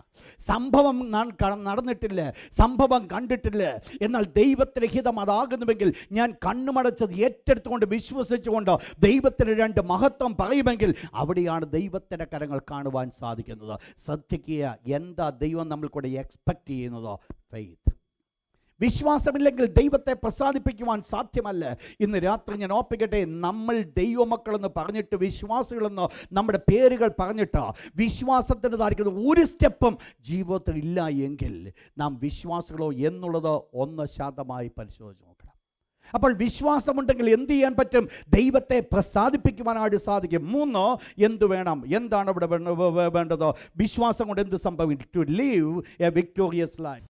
അവിടെ തുടങ്ങിയിരിക്കുന്ന ഇപ്രകാരമാണ്, സ്വന്തം പുത്രനെ ആദരിക്കാതെ നമുക്കെല്ലാവർക്കും വേണ്ടി ഏൽപ്പിച്ചു തന്നവൻ അവനോടുകൂടെ സകലതും, എല്ലാവരും ചേർന്ന് പറഞ്ഞാൽ സകലതും. ദൈവം തിരിച്ചൊരു ചോദ്യം ഇങ്ങോട്ട് ചോദിക്കുക. എന്താ ദൈവം ചോദിക്കുന്നത്? സകലവും നിങ്ങൾക്ക് നൽകാതിരിക്കുമോ എന്ന് പറഞ്ഞാൽ ദൈവത്തിന് പറയുവാനുള്ളത്, സകലതും നിങ്ങൾക്ക് നൽകുവാൻ ആർക്ക് മനസ്സുണ്ട്? ദൈവത്തിന് മനസ്സുണ്ട്. നിങ്ങൾ മനസ്സിലാക്കുക, എൻ്റെ രോഗം മാറ്റുവാൻ അവന് മനസ്സുണ്ട്, എൻ്റെ സാമ്പത്തിക ബുദ്ധിമുട്ട് മാറ്റുവാൻ അവന് മനസ്സുണ്ട്, എൻ്റെ കുടുംബത്തിൻ്റെ അവസ്ഥകളെ മാറ്റുവാൻ അവന് മനസ്സുണ്ട്, എൻ്റെ അവസ്ഥകൾക്ക് മാറ്റം തരുവാൻ അവന് മനസ്സുണ്ട്. നെവർ, ഒരു കാലത്ത് പോലും ചിന്തിക്കരുത് ദൈവം ഇതെൻ്റെ ജീവിതത്തിൽ തന്ന ഒരു മുള്ളാണെന്ന് പറഞ്ഞുകൊണ്ട് ഏറ്റെടുക്കുവാൻ ഇടയാകരുത്. പലപ്പോഴും നമ്മൾ ചിന്തിക്കുന്നത്, പൗലോസിന് ജഡത്തിലൊരു മുള്ളു കൊടുത്തതുപോലെ ദൈവം എൻ്റെ ജീവിതത്തിൽ തന്നിരിക്കുന്ന ഒരു മുള്ളാണിതെന്ന് പറഞ്ഞുകൊണ്ട് ആ മുള്ളിനെ താലോലിച്ച് പോകുന്നിടത്തോളം കാലം ആ മുള്ള് സ്ഥിരമായി ജീവിതത്തിൽ ഉണ്ടായിരിക്കും. ദൈവത്തിൻ്റെ മനസ്സെന്ന് പറയുന്നത് ഈ മുള്ള് എൻ്റെ കൂടെ നിൽക്കുവാനല്ല. ദൈവത്തിൻ്റെ മനസ്സെന്ന് പറയുന്നത് ഈ മുള്ള് എൻ്റെ ജീവിതത്തിൽ നിന്ന് മാറ്റപ്പെടണം. എന്താ അതിൻ്റെ തെളിവെന്ന്? അതിൻ്റെ തെളിവ് സ്വന്തം പുത്രനെ ആദരിക്കാതെ നമുക്ക് വേണ്ടി ഏൽപ്പിച്ചു തന്നു എന്ന് പറഞ്ഞാൽ, സ്വന്തം കാൽവരി ക്രൂശിൽ കിടക്കുന്ന യേശുവിനെ കണ്ടുകൊണ്ട് ദൈവത്തിന്റെ ദാസൻ പറയുകയാണ്, സ്വന്തം പുത്രനെ ആദരിക്കാതെ ദൈവം തൻ്റെ പുത്രനെ എനിക്ക് വേണ്ടി തന്നുവെങ്കിൽ യേശുവിനോടുകൂടെ സകലതും നൽകാതിരിക്കുമോ? ഇന്ന് രാത്രി ദൈവത്തിന്റെ മക്കളോട് ഞാൻ ഒരു കാര്യം ഓർപ്പിക്കട്ടെ, ഈ ദൈവത്തിന്റെ അടുക്കൽ വന്നിരിക്കുന്നുവെങ്കിൽ ദൈവത്തിന് മനസ്സുണ്ട് എല്ലാം നമുക്ക് നൽകി തരുവാൻ. ഒന്നുപോലും വേണ്ടെന്ന് വെക്കരുത്, ഒന്നുപോലും ഇങ്ങനെ കിടക്കുമെന്ന് ചിന്തിക്കരുത്. ദൈവമക്കൾക്കുള്ള ഒരു വലിയ പ്രശ്നമെന്ന് പറയുന്നത്, പലപ്പോഴും നമ്മുടെ പല പ്രതികൂലങ്ങളെയും നമ്മൾ കണ്ടിട്ടിപ്പാരെ പറയും, ഇതിൽ നിന്ന് എനിക്ക് ഇനി രക്ഷയില്ല, എൻ്റെ ലൈഫ് ലോങ് ആയിട്ട് ഇത് കിടക്കും. ഇതുകൊണ്ട് എന്ത് സംഭവിക്കുന്നു? അത് നമ്മുടെ ചിന്തപ്രകാരമായിട്ട് ഇതെൻ്റെ കൂടെ കിടക്കുന്നൊരു വിഷയമായിട്ട് മാറ്റപ്പെടുകയാണ്. എന്നാൽ ഒന്ന് മനസ്സിലാക്കുക, എൻ്റെ ദൈവം ഇതിൽ നിന്ന് എന്നെ വിടുവിക്കുന്നവനാണ് എന്നൊരു വാക്ക് എൻ്റെയും നിങ്ങളുടെ നാവിൽ കൂടെ കടന്നു വന്നിട്ടുണ്ടെങ്കിൽ അവിടെ മാത്രമേ ദൈവത്തിൻ്റെ അത്ഭുതങ്ങൾ കാണുവാൻ സാധിക്കുകയുള്ളൂ. ഇന്ന് രാത്രി എനിക്ക് നിങ്ങളോട് ചലഞ്ച് ചെയ്യുവാനുള്ള ഒന്നേ ഉള്ളൂ. പ്രതികൂലങ്ങളെ കണ്ടിട്ട് ഇതിൽ നിന്ന് രക്ഷപ്പെടുവാൻ സാധ്യമല്ലെന്ന് ചിന്തിക്കുന്നൊരു കൂട്ടം കൂട്ടമായിട്ടല്ല ഞാനും നിങ്ങളും ആയിരിക്കേണ്ടത്. ആ പ്രതികൂലങ്ങളെ കണ്ടുകൊണ്ട് എൻ്റെ ദൈവം എനിക്ക് വേണ്ടി എൻ്റെ രക്ഷകനാകുന്ന യേശുവിനെ, അഥവാ തൻ്റെ പുത്രനാകുന്ന യേശുവിനെ കാൽവരി ക്രൂശിൽ ദാരുണമായ രീതിയിൽ കൊല്ലപ്പെടുവാൻ കാരണമാക്കിയെങ്കിൽ, യേശുവിനെ കൊന്നത് എൻ്റെ ജീവന് വേണ്ടിയാകുന്നുവെങ്കിൽ, എന്നെ രക്ഷിക്കുവാൻ വേണ്ടിയാകുന്നുവെങ്കിൽ, അവനോടുകൂടെ എനിക്ക് സകലതും നൽകുവാൻ മതിയായതാണ്. അതുകൊണ്ട് ഒന്ന് വിശ്വസിക്കുക, ഈ കൂടെ നൽകുമെന്നുള്ളതിനകത്ത് എന്തെല്ലാം നിങ്ങൾ ആഡ് ചെയ്യണം അതെല്ലാം നിങ്ങൾ ആഡ് ചെയ്തിട്ട് ഒന്ന് പ്രാർത്ഥിക്കുക, എനിക്കത് ലഭിച്ചു. എന്താ ഇവിടുത്തെ വിഷയമെന്ന്? ദൈവത്തിൻ്റെ അടുക്കൽ കടന്നു വരുന്നവന് ദൈവമുണ്ട് എന്ന് അവൻ വിശ്വസിക്കണം. ദൈവത്തിൻ്റെ വിശ്വാസം കൂടാതെ ദൈവത്തെ പ്രസാദിപ്പിക്കാൻ ആർക്കും കഴിയയില്ല. ഇന്ന് രാത്രി ഓർപ്പിക്കട്ടെ പ്രിയപ്പെട്ടവരെ, കഴിഞ്ഞ വ്യാഴാഴ്ച കർത്തദാസൻ പോള് ദൈവത്തിൻ്റെ പതിന് മെസ്സേജ് കൊടുത്ത സഹോദരനോട് പറഞ്ഞു, എക്സാക്ട്ലി അതേ വിഷയമാണ്. Expect something from God. ദൈവത്തിൽ നിന്ന് ചിലത് ചിന്തിച്ച് ആഗ്രഹിച്ചുകൊണ്ട് വരിക. ഇന്ന് രാത്രി ഓർപ്പിക്കട്ടെ, കൂടെ സഭയ്ക്കുള്ള എക്സ്പെക്ട് സംതിങ് ഫ്രം ഗാഡ് എന്നാകുന്നുവെങ്കിൽ, ഇന്ന് ദിവസം ഞാൻ ഓർപ്പിക്കട്ടെ, ഈ ദിവസങ്ങൾ ദൈവമക്കൾക്ക് വേണ്ടത് വെറുതെ വരുന്ന ഒരു ഗണമായിട്ടല്ല, ചിലത് എക്സ്പെക്ട് ചെയ്തുകൊണ്ട് വരിക. എൻ്റെ ജീവിതത്തിൽ ഈ അനുഗ്രഹം എനിക്ക് വേണം, എൻ്റെ ജീവിതത്തിൽ ഈ നന്മ എനിക്ക് വേണം, എൻ്റെ ജീവിതത്തിൻ്റെ പ്രശ്നങ്ങളിൽ നിന്ന് എനിക്കൊരു വിടുതൽ വേണം. പ്രിയപ്പെട്ട സഹോദര സഹോദരി, മറ്റുള്ള കാഴ്ചപ്പാടുകൾ മാറ്റിക്കൊണ്ട് ഈ നാളുകൾ ദൈവം എക്സ്പെക്ട് ചെയ്യുന്നത് വിശ്വാസം. അതുകൊണ്ട് മാത്രമേ ദൈവത്തെ പ്രസാദിപ്പിക്കുവാൻ കഴിയുള്ളൂ. അതാണ് ദൈവത്തിന് വേണ്ടത്. ദൈവത്തിന് ഞാൻ പ്രസാദം കരയറ്റണമെങ്കിൽ, ദൈവത്തെ ഞാൻ പ്രസാദിപ്പിക്കുന്നവനായിത്തീരണമെങ്കിൽ എൻ്റെ ഉള്ളിൽ വിശ്വാസം പ്രവർത്തിക്കേണ്ടത് വളരെ ആവശ്യമാണ്. കരങ്ങൾ ഉയർത്തി ദൈവത്തിന് ഹല്ലേലൂയ പറഞ്ഞാട്ട്. നിങ്ങൾ മനസ്സിലാക്കിയാണ് നമ്മൾ വായിച്ചു ആയിരിക്കുന്ന ഭാഗത്തിലേക്ക് നമുക്ക് ഏലിയാവിൻ്റെ ചരിത്രത്തിലേക്ക് കടന്നു വരുമ്പോൾ ഒന്ന് നിങ്ങൾ കാണാം. 1 Kings chapter 18 verse number 38. Praise God. നിങ്ങൾ മനസ്സിലാക്കുക, ഉടനെ യഹോവയുടെ തീ ഇറങ്ങി. എന്താ ഇവിടെ സംഭവിച്ചത്? ദൈവത്തിൻ്റെ ദാസനാകുന്ന ഏലിയാവ് പ്രാർത്ഥിക്കുക. ആ പ്രാർത്ഥന വെറുതെയല്ല, വിശ്വാസത്തിൻ്റെ പ്രാർത്ഥന. തൻ്റെ പ്രാർത്ഥനയുടെ വാചകം ശ്രദ്ധിക്കുമ്പോൾ മനസ്സിലാക്കാം, ദൈവമേ ഞാൻ നിന്റെ ദാസനാണ്, നീയാണ് എന്നെ അയച്ചത് എന്നുള്ളത് ഈ ജനം കണ്ട് മനസ്സിലാക്കത്തക്കവണ്ണം സ്വർഗ്ഗത്തിൽ തീ അയക്കണം. യാതൊരു സംശയമില്ലായിരുന്നു തീ വരുമെന്നുള്ളതിന്. തീ വരത്തില്ലെന്ന് എന്തെങ്കിലും ചിന്തയുണ്ടായിരുന്നെങ്കിൽ കൂടെ യാഗപീഠത്തിന്മേൽ വെള്ളം കൊണ്ടൊഴിക്കും, ഒന്നും ചെയ്യത്തില്ലായിരുന്നു. അതുപോലെ അവിടെ ഇട്ടേനേയും. എന്നാൽ എന്താ വാസ്തവത്തിൽ സംഭവിച്ച? ഏലിയാവിന് ഒരു കാര്യം അറിയാം, എന്നെ അയച്ച ദൈവം, എന്നോട് സംസാരിച്ച ദൈവം, എൻ്റെ ദൈവം ഇവിടെ തീ ഇറക്കുവാൻ ശക്തനാണ്. ഞാൻ പറഞ്ഞു വന്ന എന്നാന്നറിയോ? തീ ഇറങ്ങിയിട്ടല്ല ഏലിയാവ് വിശ്വസിച്ചത്. തീ ഇറങ്ങുന്നതിന് മുമ്പ് ഏലിയാവ് മനസ്സിലാക്കി, ഇവിടെ തീ ഇറക്കുവാൻ സ്വർഗ്ഗത്തിലെ ദൈവം ശക്തനാണ്. നമ്മൾ തീ ഇറങ്ങിക്കണ്ടു കഴിഞ്ഞാൽ നമുക്ക് വിശ്വാസമുണ്ടാകും. അങ്ങനൊരു ഗണത്തെ അല്ല എൻ്റെ ദൈവത്തിന് വേണ്ടത്. കർത്താവായ യേശുപ്രാര പറഞ്ഞു, കണ്ടിട്ട് വിശ്വസിക്കുന്നവരല്ല ഭാഗ്യവാന്മാർ, കാണാതെ വിശ്വസിക്കുന്നവർ ഭാഗ്യവാന്മാർ.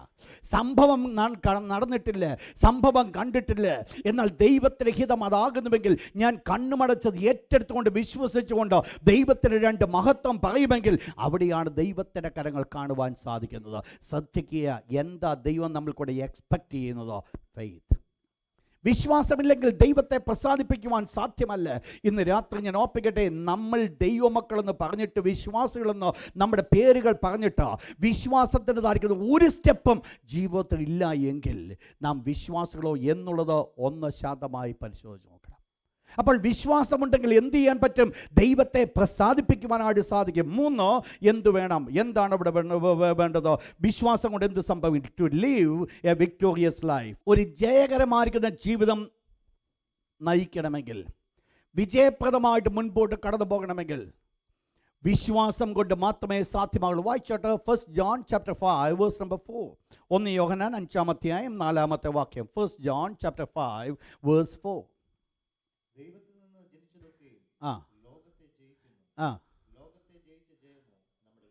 Praise God. ദൈവത്തിൻ്റെ തിരുവചനം പറയുന്നു, ദൈവത്തിൽ നിന്ന് ജനിച്ചതൊക്കെയും ലോകത്തെ ജയിക്കുന്നു. ശ്രദ്ധിക്കണം ആ വേർഡ് പറഞ്ഞത്, ദൈവത്തിൽ നിന്ന് ആര് ജനിച്ചിട്ടുണ്ട് എന്ന് പറഞ്ഞാൽ വീണ്ടും ജനനം ആര് പ്രാപിച്ചിട്ടുണ്ട്? ദൈവത്തിൽ ജനിക്കുന്ന എന്തുവാ?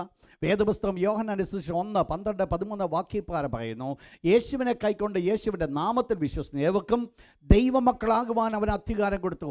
അവർ എവിടുന്നല്ല? രക്തത്തിൽ നിന്നല്ല, പുരുഷൻ്റെ ഇഷ്ടത്താലല്ല, ജഡത്താലുമല്ല. എവിടുന്ന് ജനിച്ചു? ദൈവത്തിൽ നിന്ന് ജനിച്ചു. അപ്പോൾ ദൈവത്തിൽ നിന്ന് ജനിക്കുക എന്ന് പറഞ്ഞാൽ വീണ്ടും ജന്മം പ്രാപിക്കുക.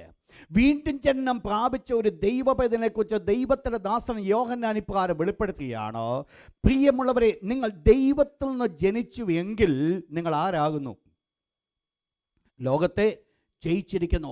നിങ്ങൾ ദൈവത്തിൽ നിന്ന് ജനിച്ചവരാകുന്നുവെങ്കിൽ, ദൈവത്താൽ ഒരു ജനനം സംഭവിച്ചുവെങ്കിൽ, ശ്രദ്ധിക്കണേ ഞാൻ ഈ പറഞ്ഞ വേർഡ്, ദൈവത്താൽ ഒരു ജനനം സംഭവിച്ചുവെങ്കിൽ, ഒരു വീണ്ടും ജനനത്തിൻ്റെ അനുഭവം, ഒരു ആത്മീയമായിരിക്കുന്ന ഒരു ജനനം ജീവിതത്തിൽ സംഭവിച്ചുവെങ്കിൽ, അതിൻ്റെ അർത്ഥമെന്ന് പറയുന്നത് അവർ ലോകത്തെ ജയിച്ചവരാ എന്ന് പറഞ്ഞാൽ അർത്ഥം അവർ നിൽക്കുന്നത് ലോകത്തിൻ്റെ കീഴിലല്ല, ലോകത്തിന് മുകളിലാണ്.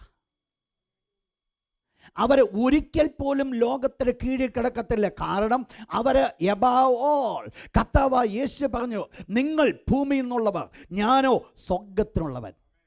അപ്പോൾ വാസ്തവത്തിൽ ഒരു ദൈവ പൈതലായി കഴിയുമ്പോൾ ഞാൻ എവിടുത്തുകാരനായി? എൻ്റെ പൗരത്വം സ്വർഗ്ഗത്തിലാകുന്നു. അപ്പോൾ ഞാൻ വന്നിരിക്കുന്ന സ്വർഗ്ഗത്തിൽ നിന്ന് മനസ്സിലാക്കണം, ഈ ഭൂമി എൻ്റെ മേൽ ഒരധികാരവുമില്ല, ഈ ഭൂമിക്ക് എൻ്റെ മേലൊരു അവകാശമില്ല, എൻ്റെ ചുറ്റുപാടുമുള്ള പ്രശ്നങ്ങൾ മേലോ എനിക്കൊരു അവകാശമില്ല. എന്നാൽ ഇത് സാധിക്കണമെങ്കിൽ എന്തോ വേണം? അവിടെ പറയുന്നു, ദൈവത്തിൽ നിന്ന് ജനിച്ചവനൊക്കെയും ലോകത്തെ ജയിക്കുന്നു. ലോകത്തെ ജയിച്ച ജയമോ എന്തായിരിക്കും? നിങ്ങളുടെ വിശ്വാസം തന്നെ. എന്ന് പറഞ്ഞാൽ വിശ്വാസമാണ് എനിക്ക് ജയം തരുന്നത്. പലപ്പോഴും ലോകത്തിൻ്റെ വിഷയത്തിൽ പരാജയപ്പെട്ടു പോകുവാനുള്ള കാരണമെന്ന് പറയുന്നത് ഫെയ്ത്ത് ഇല്ലാത്തതുകൊണ്ട്, വിശ്വാസമില്ലാത്തത് കൊണ്ട്. വിശ്വാസം എന്ന് പറയുന്നത് നിങ്ങൾ മനസ്സിലാക്കണം, അനുകൂലമായ സാഹചര്യത്തിൽ പ്രവർത്തിക്കുന്നതല്ല വിശ്വാസം എന്ന് പറയുന്നത്. പ്രതികൂലങ്ങളുടെ നടുവിലാണ് വിശ്വാസം പ്രവർത്തിക്കുന്നത്. അനുകൂലത്തിൻ്റെ നടുവിൽ പ്രവർത്തിക്കുന്ന വിശ്വാസമല്ല വിശ്വാസം. പ്രതികൂലങ്ങളുടെ നടുവിൽ നിന്നുകൊണ്ട് വെളിപ്പെടുത്തുവാൻ സാധിക്കുന്നതാണ് വിശ്വാസം എന്ന് പറയുന്നത്. നിങ്ങൾ മനസ്സിലാക്കണം, എന്താണ് ദൈവത്തിന്റെ ദാസൻ ഇവിടെ പറയുവാൻ ആഗ്രഹിക്കുന്നത്? ഒരു ക്രിസ്തീയ ജീവിതത്തിൽ ജയകരമായി ജീവിക്കണമെങ്കിൽ, ഒരു വിജയപ്രദമായ ജീവിതം ആവശ്യമാകുന്നുവെങ്കിൽ വിശ്വാസം കൊണ്ട് മാത്രമേ സാധ്യമാകുകയുള്ളൂ എന്ന് പറഞ്ഞാൽ അതിൻ്റെ വിഷയം എൻ്റെ മുൻപിൽ നിൽക്കുന്ന പ്രശ്നങ്ങളെ കണ്ടുകൊണ്ട് ആ പ്രശ്നങ്ങളെ നോക്കി എനിക്ക് രക്ഷപ്പെടുവാൻ സാധ്യമല്ലെന്ന് പറയേണ്ട ഒരു ഗണത്തെ അല്ല ദൈവം കാണുവാൻ ആഗ്രഹിക്കുന്നത്. അങ്ങനെയുള്ള ഗണത്തെ ദൈവത്തിന് വേണ്ട. ദൈവത്തിന് വേണ്ടതോ ആ പ്രതികൂലങ്ങൾ കാണുമ്പോൾ എൻ്റെ ദൈവത്താൽ ഞാൻ മതിൽ ചാടി കടക്കുമെന്ന് പറയുന്ന ഒരു ജനത്തെയാണ് ദൈവത്തിന് വേണ്ടത്. പ്രതികൂലങ്ങളെ കണ്ടിട്ട്, പ്രതികൂലങ്ങൾ കണ്ടുകൊണ്ട് അതിനനുസരണമായിട്ട് കീഴ്പ്പെട്ട് അതിനനുസരമായ കാഴ്ചപ്പാടോടുകൂടെ, ഭൗതികമായ കാഴ്ചപ്പാടോടുകൂടെ മുൻപോട്ട് കടന്നു പോകുന്ന ഒരു ഗണമല്ല ദൈവത്തിന് വേണ്ടത്. ആ പ്രതികൂലങ്ങളുടെ മുൻപിൽ നിന്നുകൊണ്ട് ധൈര്യമായിട്ട് വിശ്വാസത്തിൻ്റെ വാക്കുകൾ പറയുവാൻ സാധിക്കുമെങ്കിൽ എൻ്റെ ദൈവം ഇതിൽ നിന്നെ വിടുവിക്കും, എൻ്റെ ദൈവം ഈ ബുദ്ധിമുട്ടിൽ നിന്നെ വിടുവിക്കും, എൻ്റെ ദൈവം ഈ കഷ്ടതയിൽ നിന്നെ വിടുവിക്കും, എൻ്റെ ദൈവം ഈ ശത്രുവിടുക്കൽ നിന്നെ വിടുവിക്കും. പ്രിയപ്പെട്ട സഹോദര, ഈ വാക്ക് കടന്നു വരുമ്പോഴാണ് ഒരു ജീവിതം കാണുവാൻ സാധിക്കുന്നത്. ഇന്ന് രാത്രി ഞാൻ ഓർപ്പിക്കട്ടെ, പ്രതികൂലങ്ങൾ കണ്ടുകൊണ്ട് പകച്ചു നിൽക്കുവാനല്ല എൻ്റെ ദൈവം എന്നെയും നിങ്ങളെ വിളിച്ചിരിക്കുന്നത്.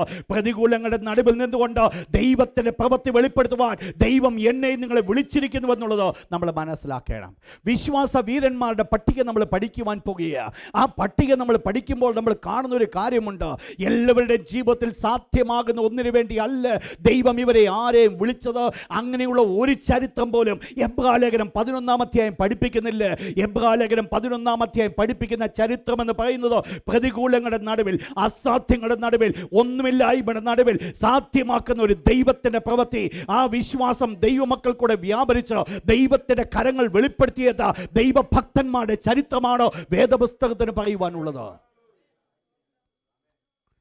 ദൈവത്തിന്റെ വചനത്തിൽ പറയുവാനുള്ള ചരിത്രം അതാ. ദൈവത്തിന്റെ വചനത്തിൽ പറയുവാനുള്ള ചരിത്രം. ഇന്ന് ആ ചരിത്രം ആവർത്തിക്കണമെങ്കിൽ, ഇന്ന് എൻ്റെയും നിങ്ങളുടെ ജീവിതം ഒരു ഓർമ്മയായിട്ട് മാറ്റപ്പെടണമെങ്കിൽ എനിക്കും നിങ്ങൾക്കും പിന്നാലെ കടന്നു വരുന്ന സമൂഹമുണ്ട്.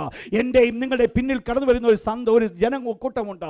ആ ജനക്കൂട്ടത്തിന്റെ നടുവിൽ നിന്നുകൊണ്ട് ആ ജനക്കൂട്ടത്തിന് ഒരു വേർഡ് പറയുവാൻ സാധിക്കുമെങ്കിൽ, ഈ ജക്സിയുടെ ദൈവം എൻ്റെ ദൈവം എന്ന് പറയപ്പെടുവാൻ നമുക്ക് സാധിക്കുമെങ്കിൽ, അതിനേക്കാൾ വലുതോ ഈ ഭൂമിയിൽ എനിക്കൊന്നും വെച്ചേച്ച് പോകുവാനില്ല. നിങ്ങളുടെ ജീവിതത്തിൽ നിങ്ങളുടെ മക്കൾ കണ്ടിട്ട് പറയണം, എൻ്റെ അപ്പൻ്റെ ദൈവം, എൻ്റെ അപ്പൻ്റെ ദൈവം എന്നെ വിടുവിക്കുവാൻ ശക്തനാണ്. ഇന്നാളിനെ ദൈവം വിടുവിച്ചുവെങ്കിൽ എന്നെ വിടുവിക്കുവാൻ ശക്തനാണ്. പ്രിയപ്പെട്ട ദൈവത്തിൻ്റെ മക്കളെ, ഇതാണ് ഈ ദിവസങ്ങളിലോ എനിക്കും നിങ്ങൾക്കും ആവശ്യമായിരിക്കുന്നത്. ചത്തുപോകുന്നവരുടെ സാക്ഷ്യമല്ല എൻ്റെ ദൈവത്തിന് കേൾക്കുവാൻ ആഗ്രഹിക്കുന്നത്. ജീവൻ പ്രാപിച്ച് ജീവൻ വെളിപ്പെടുത്തുന്ന ഒരു ഗണത്തിൻ്റെ സാക്ഷ്യമാണോ സ്വർഗത്തിലെ ദൈവം ആഗ്രഹിക്കുന്നത്? ദൈവത്തിന് വേണ്ടത് അവരുടെ സാക്ഷ്യം മാത്രമാണ്. ദൈവം വിളിച്ചിരിക്കുന്നത് അതിനു വേണ്ടിയാ. ദൈവം ഈ പ്രതികൂലങ്ങൾ കൊണ്ട് നിർത്തിയിരിക്കുന്നത് ഈ പ്രതികൂലങ്ങൾ നിന്നെ മുങ്ങി തീർക്കുവാനല്ല, ഈ പ്രതികൂലങ്ങൾ കൊണ്ട് നിർത്തിയിരിക്കുന്നത് നിന്നെ അക്കരെ കടത്തുവാനാ. എത്ര പേര് വിശ്വസിക്കുന്നുണ്ട്? ഈ പ്രതികൂലങ്ങൾ ദൈവം നിർത്തിയത് മുങ്ങിത്തീർക്കുവാനല്ല, പരിപൂർണമായി നശിപ്പിച്ച് കളയുവാനല്ല. പിന്നെ എന്താ അതിന് വേണ്ടത്? ലോകത്തെ ജയിച്ച ജയമോ? നിങ്ങളുടെ വിശ്വാസം തന്നെ. എന്തുകൊണ്ട് സാധിക്കുന്നില്ല സഹോദര? വിശ്വാസമില്ലാത്തത് കൊണ്ട്. എന്തുകൊണ്ട് സാധിക്കുന്നില്ല സഹോദരി? ഒരുപക്ഷെ നിങ്ങൾ പറയുമായിരിക്കാം, ഞാൻ ഒത്തിരി പ്രാർത്ഥിക്കുന്നുണ്ട്, ഒത്തിരി സമയം ഞാൻ ഈ വിഷയത്തിന് വേണ്ടി നാളുകളായി പ്രാർത്ഥിക്കുക. ഇന്ന് രാത്രി ഞാൻ ഒരു കാര്യം ഓർപ്പിക്കട്ടെ. ഒരിക്കൽ മോശയോട് ദൈവം കൽപ്പിച്ചു, മോശേ, നീ ഈ കരഞ്ഞുകൊണ്ടിരിക്കുന്ന പ്രാർത്ഥന മതിയാക്ക, നിന്റെ കയ്യിലിരിക്കുന്ന വടി നീ നീട്ട.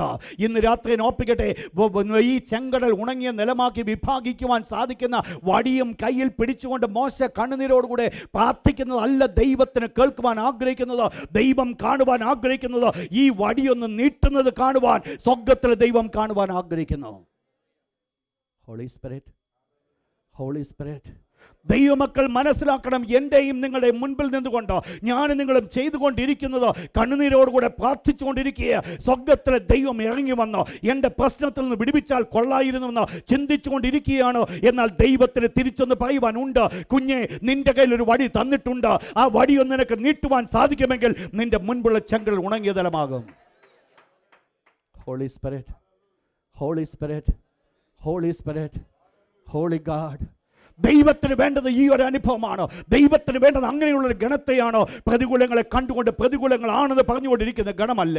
പ്രതികൂലങ്ങളുടെ നടുവിൽ നിന്നുകൊണ്ട് ദൈവജനം പറയണം, ഇത് ഞാൻ പരിപൂർണമായിട്ട് കൈവശമാക്കും, ഇത് ഞാൻ പരിപൂർണമായി കീഴ്പ്പെടുത്തുവാൻ ഇടയായിത്തരും, ഇത് ഞാൻ പരിപൂർണമായിട്ട് നേറ്റെടുക്കുവാൻ ഇടയായിത്തരും. ദൈവത്തിൻ്റെ തിരുവചനം പഠിക്കുമ്പോൾ നമ്മൾ വായിക്കുകയുണ്ടായി. ഇന്ന് പഠിച്ചു ഒരു പാഠം വായിച്ചൊരു ഭാഗമുണ്ട്. ഒരു ആസാ രാജാവ്, ദൈവത്തിന് പ്രസാദമുള്ള കാര്യം ചെയ്തൊരു രാജാവ്. ആ രാജാവിന് എന്ത് പ്രത്യേകതയുണ്ട്? വളരെ ദേശം വളരെ സ്വസ്ഥമായിട്ട് ചില കാലങ്ങളായിരുന്നു. എന്നാൽ അല്പം കഴിഞ്ഞപ്പോൾ, 10 കൊല്ലക്കാലം കഴിഞ്ഞപ്പോൾ, അദ്ദേഹത്തിന് നേരെ ഒരു ശത്രു എഴുന്നേറ്റ് വന്നു. കൂശ്യനായിരിക്കുന്ന സേരഹ കടന്നു വന്നത്. എന്തായിരുന്നു ആസയുടെ പ്രത്യേകത? ആസയ്ക്ക് 3 ലക്ഷവും 2,80,000 ചില്ലുവാനം ആൾക്കാരും പടമുള്ള സംഘം, ഏതാണ്ട് 5,06,00,000 അടുത്തുള്ള ഒരു പടജനമാണോ ഈ ആസയ്ക്കുള്ളത്. എന്നാൽ മറു സൈന്യം അങ്ങനെയല്ലായിരുന്നു, 10 ലക്ഷം സൈന്യമായിട്ടാണ്. അത് മാത്രമല്ല, അവർക്ക് രഥങ്ങളുമുണ്ട്. ഒരു രീതിയിലും ആസയ്ക്ക് അവരെ തോൽപ്പിക്കുവാൻ സാധ്യമല്ല. എന്നാൽ ആസ ഒരു കാര്യം ചിന്തിച്ചു, ഈ ശത്രുവിനെ കണ്ടിട്ട് പരാജയപ്പെട്ട താൻ കരം കൊടുക്കാമെന്ന് ചിന്തിച്ചുകൊണ്ട് കീഴടങ്ങുവാൻ അല്ല ഈ ആസ ആഗ്രഹിച്ചത്. ആസ ഒരു കാര്യം ദൈവത്തിൻ്റെ പാദം കിടന്ന് നിലവിളിച്ചു. ദൈവത്തോട് പറഞ്ഞൊരു കാര്യമുണ്ട്, ദൈവമേ, ബലവാനും ബലഹീനും തമ്മിൽ കാര്യമുണ്ടായാൽ സഹായിപ്പാൻ നീ അല്ലാതെ മറ്റാരുമില്ല. ഈ നാളുകൾ പ്രതികൂലങ്ങൾ മുൻപിൽ നിൽക്കുമ്പോൾ ഒന്ന് വാവിട്ട് നിലവിളിച്ച് പറയുമോ, എൻ്റെ ദൈവമേ, ബലവാനും ബലഹീനും തമ്മിൽ കാര്യമുണ്ടായാൽ സഹായിപ്പാൻ നീ അല്ലാതെ മറ്റാരുമില്ല.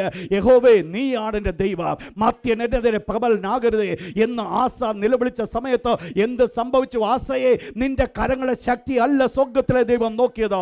സ്വർഗ്ഗത്തിലെ ദൈവം തന്നെ ഈ സകല ജനത്തെയും, ഈ 10 ലക്ഷം പടയാളികളെയും നശിപ്പിച്ച് ഇത് മുഴുവൻ കൊള്ളയിടത്തക്കവണ്ണം സ്വർഗ്ഗത്തിലെ ദൈവം ആസയെ രക്ഷിച്ചുവെങ്കിൽ ഇന്ന് രാത്രി ഓർപ്പിക്കട്ടെ, മുൻപ് നിൽക്കുന്ന സേരകനെ കൂശ്യനെ കണ്ടുകൊണ്ട് ഭയപ്പെട്ട് പിന്നോട്ട് ഓടുവാൻ അല്ല ദൈവ പൈതലെ പോകേണ്ടത്. ഈ നാളുകൾ നിലവിളിക്ക്, ദൈവത്തിന്റെ അത്ഭുതത്തിന്റെ കരങ്ങൾ വെളിപ്പെടും. എന്താ വേണ്ടത്? ദൈവം എന്നെ വിടുവിക്കുവാൻ ശക്തൻ, ദൈവം എന്നെ സഹായിപ്പാൻ ശക്തൻ, ദൈവം എൻ്റെ ജീവിതത്തിൽ പ്രവർത്തിപ്പാൻ ശക്തൻ, എൻ്റെ ജീവിതത്തിൽ ദൈവം വിടുതൽ തരുവാൻ ശക്തൻ. മുൻപിൽ നിൽക്കുന്ന അസാധ്യമായ കാര്യങ്ങളെ നോക്കിക്കൊണ്ട് ദൈവമക്കൾ പറയേണ്ട ഒരു കാര്യമുണ്ട്, ഇത് സാധ്യമല്ല എന്നല്ല പറയേണ്ടത്, ഇതെനിക്ക് സാധ്യമാ, ഇതെനിക്ക് സാധ്യമാ. എൻ്റെ രോഗം മാറും, എൻ്റെ ശാപം മാറും, എൻ്റെ ബുദ്ധിമുട്ട് മാറും, എൻ്റെ കണ്ണുനീര് മാറും, എൻ്റെ സഭയുടെ അവസ്ഥകൾ മാറ്റപ്പെടുവാൻ ഇടയായിത്തീരും. പ്രിയപ്പെട്ടവരെ, വിശ്വാസം കണ്ടുകൊണ്ട് കണ്ടാട്ട് ദൈവത്തിന് നന്ദി. ദൈവം ആഗ്രഹിക്കുന്നതാ. എന്താ കാര്യങ്ങൾ മാറ്റപ്പെടാത്തതെന്നറിയാമോ? എൻ്റെയും നിങ്ങളുടെ ജീവിതത്തിൽ വിശ്വാസമായി പരിണമിക്കുന്നില്ല, എൻ്റെയും നിങ്ങളുടെ ജീവിതത്തിൽ വിശ്വാസമില്ല. ഞാൻ നിങ്ങളും ചിന്തിച്ചു വെച്ചിരുന്ന മറ്റ് പല കാര്യങ്ങളാണോ അതിനനുസരണമായിട്ട് മുൻപോട്ട് കടന്നു പോകുന്നത് കൊണ്ട് എനിക്ക് നിങ്ങൾക്ക് ഒരു അനുഗ്രഹം കാണുവാൻ സാധിക്കുന്നില്ല.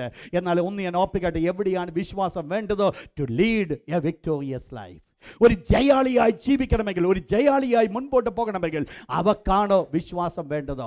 ഞാൻ ഒരു കാര്യം മനസ്സിലാക്കി, വെളിപ്പാട് പുസ്തകം 2-3 അധ്യായങ്ങൾ പഠിച്ചപ്പോൾ മനസ്സിലാക്കിയ ഒരു കാര്യമാണ്, സ്വർഗ്ഗരാജ്യം അവകാശമാക്കുന്നവരാരെങ്കിലും അവകാശമാക്കുന്നുവെങ്കിൽ അവകാശമാക്കുന്നവരെല്ലാവരും ജയാളികളായിരിക്കും. ജയാളികളല്ലാത്ത ഒറ്റയൊരെണ്ണത്തെയും സ്വർഗത്തിന് വേണ്ട. ചത്തതുപോലെ ജീവിക്കുന്ന ഒന്നിനെയും സ്വർഗത്തിലെ ദൈവത്തിന് വേണ്ട. ദൈവത്തിന് പറയുവാനുണ്ട്, നീ ഒന്ന് ഉഷ്ണവാനുമല്ല ശീതവാനുമല്ല, ശീതോഷ്ണവാനാകിയാൽ നിന്നെ എൻ്റെ വായിൽ നിന്ന് ഉമിണ് കളയുമെന്ന് ദൈവം അങ്ങനെ കൽപ്പിക്കുന്ന സ്ഥാനത്ത് ദൈവത്തിന് പറയുവാനുണ്ട്.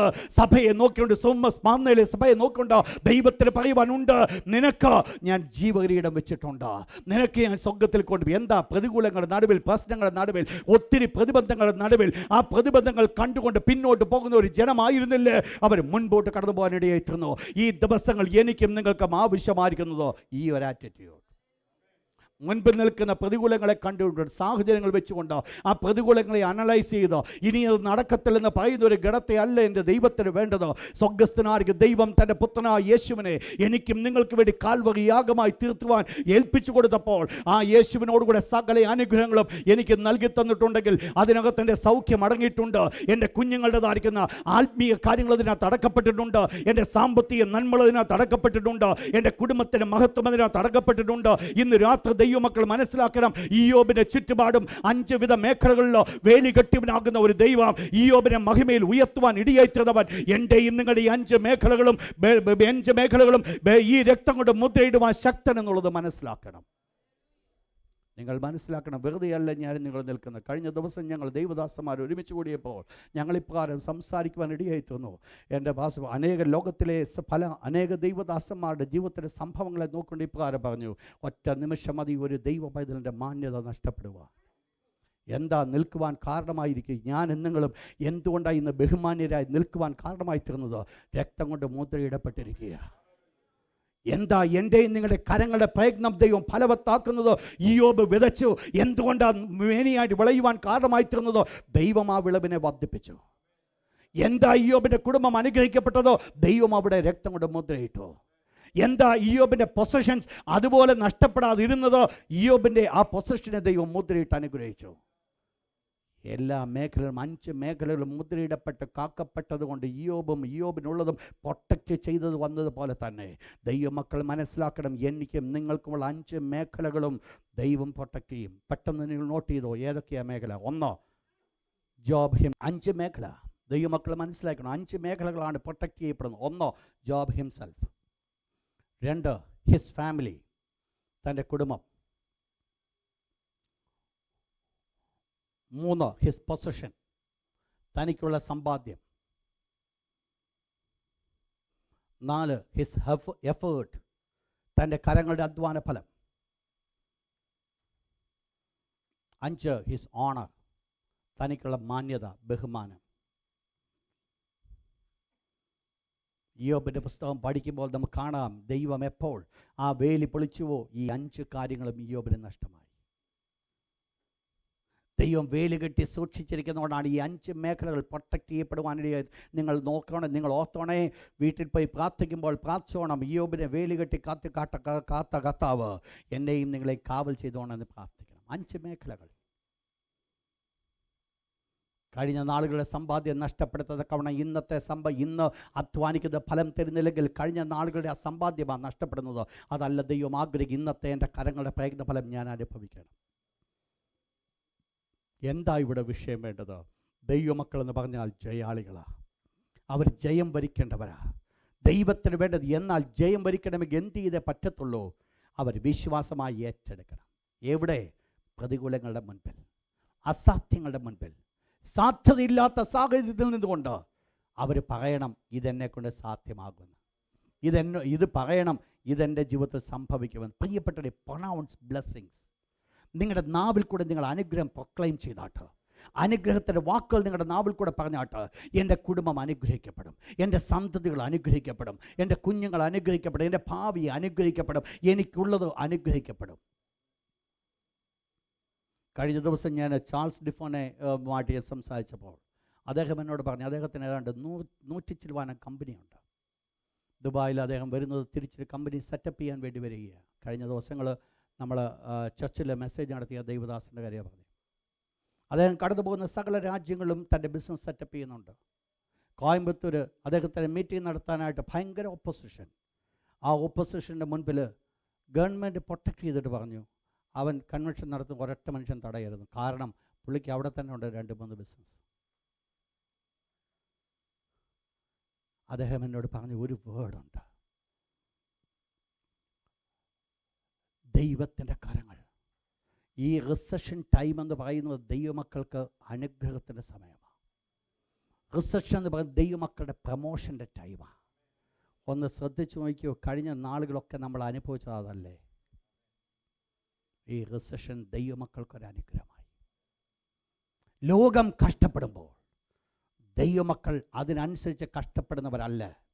അതുകൊണ്ട് ഞാൻ ഓർപ്പിക്കട്ടെ, നാളെയാണെങ്കിൽ റിസഷൻ എന്ന് പറഞ്ഞുകൊണ്ട് ഇരിക്കരുത്. ഇതെൻ്റെ അനുഗ്രഹങ്ങളുടെ സമയമാണെന്ന് പറഞ്ഞുകൊണ്ട് ഏറ്റെടുത്തോണം. ദൈവം തൻ്റെ മക്കളെ ഉയർത്തുവാൻ ആഗ്രഹിക്കുന്ന മണ്ഡലങ്ങൾ നിങ്ങളൊന്ന് ചിന്തിച്ചാൽ കാണാൻ സാധിക്കും. എല്ലാവരും ബീങ് പ്രൊമോട്ടഡ് ഇല്ലേ?